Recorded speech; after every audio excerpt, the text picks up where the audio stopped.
49 আমার জন্ম, অথচ সার্টিফিকেট আছে 51, কমায় দেবে। তো আমি 83 সালে অক্টোবরে এখানে আসছি, কথা বুঝলেন? কিচ্ছু না হলে ওনার মতো ভালো মানুষ এই সময় আর পাবেন না, ভালো নেতা আপনি আর পাবেন না। এটা আমরা চ্যালেঞ্জ করতে চাই, কারণ যখন এই দেশ স্বাধীনতা যুদ্ধের সময় আমি একজন মুক্তিযোদ্ধা, ওই বীর উত্তম জিয়াউর রহমান সাহেবের ছবি আছে, সমস্যা নাই। কিন্তু ঘটনা হলো কি যে কালের অবর্তনে এখনো তাদের অত্যন্ত প্রিয় নেতা ছিলেন, তাই একজন বীর উত্তম ছিলেন। তো আল্লাহ পাকের ইচ্ছা, আল্লাহ সমিতির সভাপতি আমার জামাই মেলন সাহেবের একটা উদ্যোগ নিতে এবং নন্দীগ্রামে আপামর জন্য সাধারণ এই ডাকে সাড়া দিতে এবং কর্মীবৃন্দ আপনাদের অনুরোধ করবো, আপনারা নিজেরাই কোনো দ্বন্দ্বে জড়াবেন না, নিজেরাই ভুল বুঝাবুঝি করবেন না। আপনাদের থেকে আর কর্মী জনগণ গুলা একান্ত ভাবে চাওয়া পাওয়ার একটা বিষয় আছে। পুরোদমে চলতেছে কেন ভোট পাবেনই এখন যদি আল্লাহ হায়াত ধারা ছড়ে না কেউ না। আমার এই মসজিদ বাজার মসজিদে কিচ্ছু নাই, কিছুই নাই। উনি ওই ওসি সাহেব আনোয়ার আর ওই তদন্ত অফিসার ওনার ধরলো, তাহলে কি করা যায়? এই এলাকার মধ্যে আমার এই মসজিদটা থেকে 3 লক্ষ টাকা উনি তখন দেন, উনি কোন জায়গা নাই আসেই তো বিদায়। আমি আপনাদের অনুরোধ করবো, হাত জোর করবো, আপনারা আবার দেখেন উনি কত মাস যে অবসরে ছিলেন, এই বেতনগুলো পাচ্ছেন, কিন্তু একটা ট্যাক্স স্বীকার করে বললো যে আমি দিয়ে দিলাম, আমি থাকবো না এমপি পদে।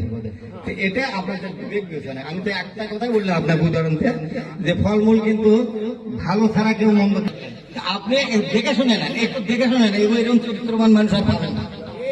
আমার দীর্ঘায়ু সুস্বাস্থ্য কামনা করি, সুমতি কামনা করি এবং সঠিক সুস্থভাবে এই নির্বাচন হোক, এটা আমরা সবাই আশা করি, আশাবাদ রাখি। সবার দীর্ঘায়ু সুস্বাস্থ্য কামনা করে বিদায় নিচ্ছি। আসসালামু আলাইকুম রহমতুল্লাহি ওয়া বারাকাতুহু। আমার স্যার যেটা কথা বললেন অত্যন্ত ভালো একটা উদ্যোগ নিয়েছেন আবু সাইদ মিলন ভাইকে বাংলাদেশ জাতীয় দলের পক্ষ থেকে এবং মাননীয় সাবেক। আমরা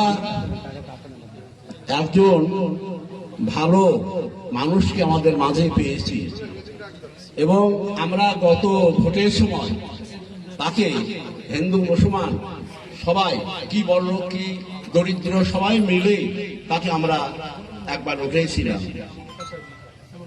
অনেক ভোটে আমাদের নেতা উত্তীর্ণ হয়েছিল, যে কারণেই হোক, যেভাবেই হোক, উনি আবার আমাদের মাঝে আমরা পেয়েছি। এই সুযোগটা আমি বিশেষভাবে অনুরোধ রাখবো যে আমাদের এত একজন ভালো নেতাকে আমরা আবার ফিরে পেয়েছি, এই সুযোগ আমরা যেন না হারাই। এইভাবে আপনাদের কাছে সবার কাছে আমার অনুরোধ মিনতি, আমার মহান নেতাকে যেন আমরা এবার ভোটে জয়যুক্ত হতে পারি, তার জন্য চেষ্টা করব। তারপরে কি, তারপরে আর একটা কথা আমি বলবো আপনার সবার কাছে, ধর্মের জয় অনিবার্য। একজন ধার্মিক ব্যক্তি আমরা পেয়েছি, আমরা সবাই যার যার স্রষ্টার কাছে আল্লাহ বলেন আর আমরা ঈশ্বরী বলি, এক স্রষ্টা, দ্বিতীয় নাস্তিক। জয়যুক্ত হলে আবার সবার মধ্যে সবার দেখা হবে, আমরা আশা করি। বণিক সমিতির এ মত বিনিময় সভায় আমাদের আজকের প্রধান অতিথি আমাদের সাবেক মাননীয় সংসদ সদস্য, আমাদের প্রাণপ্রিয় একজন মানুষ, অত্যন্ত ভালো মানুষ, পরীক্ষিত মানুষ। উনি যখন এমপি ছিলেন না, এমপি হওয়ার আগে আমি এখানে 2006 সালে যোগদান করি। প্রায় 19 বছরের ওনার সাথে সচক্ষে দেখেছি। এমপি হওয়ার পরে এমন কোনো মসজিদ মাদ্রাসা নেই যেখানে ওনার অনুদান নেই। তো একটা ভালো মানুষ আমরা আশা করছি। এবং এই যে সামনে আমাদের ঐতিহ্যবাহী নন্দীগ্রাম দারুল উলুম মাদ্রাসার বার্ষিক ওয়াজ মাহফিল 25শে জানুয়ারি, আপনারা সবাই জানেন। আলহামদুলিল্লাহ, সার্বিকভাবে আপনাদের সহযোগিতা বিশেষভাবে আমাদের আজকের প্রধান অতিথি জনাব আলহাজ মোশাররফ সাহেবের অত্যন্ত আন্তরিকতা এবং সহযোগিতার মাধ্যম দিয়ে এটা হতে যাচ্ছে। এখানে নির্বাচনের কারণে অনেক বাধা বা সমস্যা, কিন্তু আলহামদুলিল্লাহ, আল্লাহ শুকুর, আল্লাহরই বান্দা জনাব আলহাজ মোশাররফ সাহেব উনি সবকিছুর আমাদের সহজ করে দিয়েছেন আল্লাহর তরফ থেকে। ডিসি অফিস থেকে পারমিশন সহ বিভিন্ন ঝয় ঝামেলা আলহামদুলিল্লাহ ওনার এক ফোনের মাধ্যমে অনেক সহজ হয়ে গেছে। তো আমরা আশা করছি ইজ্জতওয়ালাকে আল্লাহ পাক যেন ইজ্জত দান করেন, এটা খাস দিলে আমি দোয়া করছি। এবং ভালো মানুষকে বেছে নেওয়ার জন্য আমি আপনাদের কাছে বিশেষভাবে অনুরোধ করছি। এই বলে আমি আমার সংক্ষিপ্ত বয়ান শেষ করছি। বিশিষ্ট ব্যবসায়ী যাকে নন্দীগ্রাম পৌরসভার বিভিন্ন ইসলামী জলসায় এমপি সাহেবের সঙ্গে, মোশাররফ ভাইয়ের সঙ্গে এবং মোশাররফ ভাইয়ের প্রতিনিধি হিসেবে যতগুলো জলসায় গিয়েছি তিনি সভাপতিত্ব পালন করছেন। আমার শ্রদ্ধেয় বড় ভাই মান্নু ভাইকে দুটি কথা বলার জন্য বিশেষভাবে অনুরোধ করছি। বিশিষ্ট ব্যবসায়ী আব্দুল মান্নান ভাইকে দুটি কথা বলার জন্য বিশেষভাবে অনুরোধ করছি। আসসালামু আলাইকুম রহমতুল্লাহ। ভাই, আমি তো কথা বলতে পারি না এখন, তারপরও আল্লাহ তাআলা সম্মান দিছে এখানে দাঁড়িয়ে কথা বলার জন্য। তো আমি একটা কথা বলবো, আমরা যে জিনিসটাকে হারিয়ে ফেলেছিলাম, যে নেতাকে আমরা হারাই ফেলেছিলাম, সেই নেতাকে আবার পাওয়ার একটা সুযোগ আল্লাহ তাআলা করে দিছে।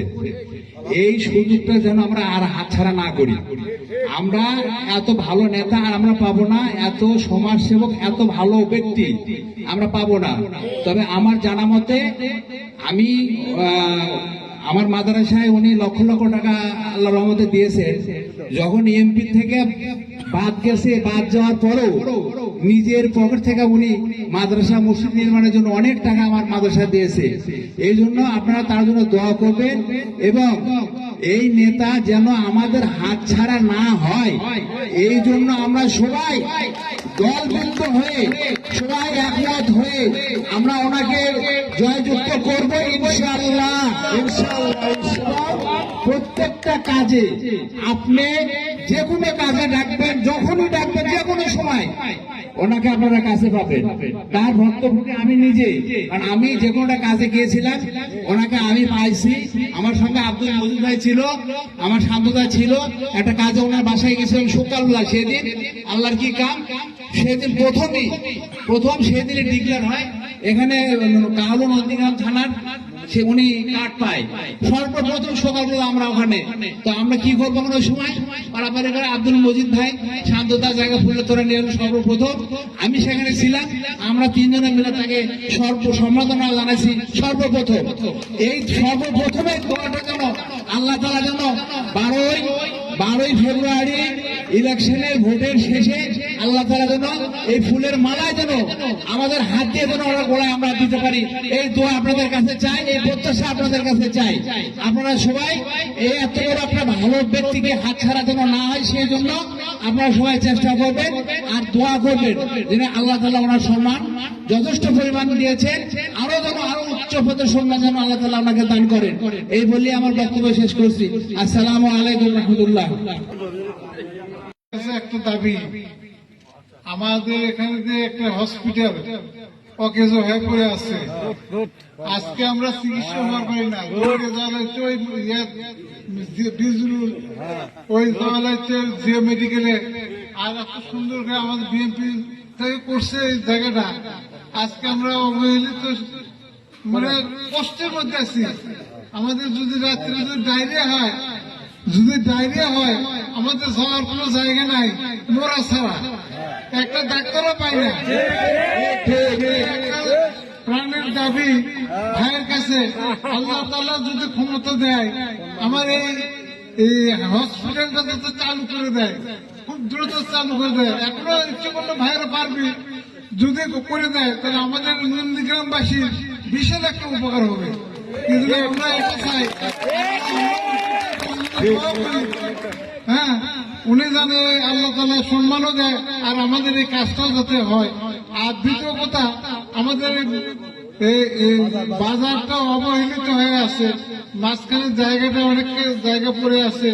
এখানে আমি তো আজ 8-10 বছর হলে শুনেছি এখানে বিল্ডিং হবে, কমিটি কি কয় সেন্টার বিয়ের বাদী অনুষ্ঠানের জন্য এটা হবে। তো এগুলো তো কোনো কিছু, যে সরকার আসে সেই সরকার খায় দেয় টুটে যায় আল্লাহ পাক জানে।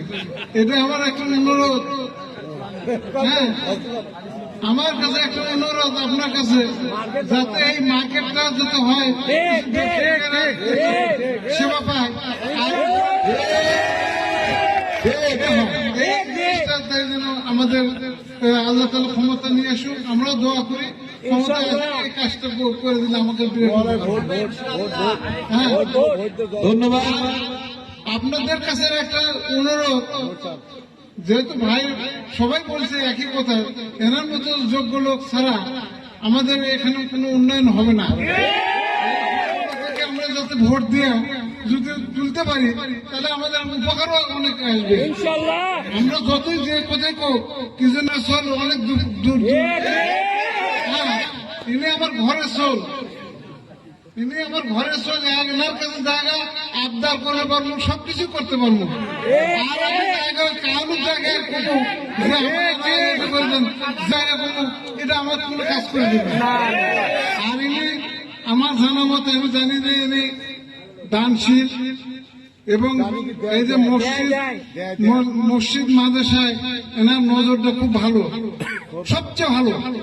আল্লাহ তাআলা এনাকে আল্লাহ সম্মান দেয়। আর আমি কথা বলতে পারি না বসে, কিন্তু তারপরে এখন বলে দিচ্ছি, এনাকে একটু আল্লাহ সম্মান দিলে পরে আমাকে একটু সুবিধা হবে। আর আমরাও জানি এই ঘরের সোলটাকে তুলে তুলে নেওয়ার মতন যোগ্যতা আমাদের মধ্যে হ্যাঁ। এবং আপনারা সকলে এই ধানের শীষে ভোট দিয়ে হ্যাঁ আমাদের নন্দীগ্রাম মসজিদ উন্নয়নের একটা ধারা সুযোগ করে দেন। হ্যাঁ, এই বলে আমার বক্তব্য শেষ করছি। বাংলাদেশ জিন্দাবাদ।